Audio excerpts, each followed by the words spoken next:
अस्सलाम वालेकुम, कैसे हैं आप लोग। उम्मीद करता हूँ सब ठीक होंगे। मैं हूँ यासर अबीद। आज आपको स्पेशली मैं ईद मुबारक करने के लिए एक क्लिप बना रहा हूँ। क्लिप ये कि सिर्फ कोयत लोगों के लिए, जो मेरे अबू और चाचू कज़न वगैरह जो कोयत में इस टाइम ईद बना रहे हैं, उनको मेरी तरफ से दिल से ईद मुबारक। और उसके बाद दुबई में जो मेरे दोस्त हैं उनको मेरी तरफ से ईद मुबारक। और उसके अलावा आयरलैंड में यासिर भाई होते हैं, उनको भी मेरी तरफ से बहुत बहुत बड़ी ईद मुबारक।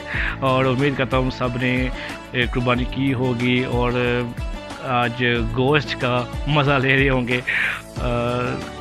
आज मेरा दिल कर रहा था कुछ इस तरह आज मैं इनको विश करूँ, ईद विश करूँ। तो उम्मीद करता हूँ आपको मेरा मैसेज ज़रूर पहुंचा होगा, और अगर पहुंचा हो तो ज़रूर मुझे कमेंट्स कीजिएगा। अभी तक इतना ही, इजाज़त दीजिएगा। अल्लाह हाफिज़।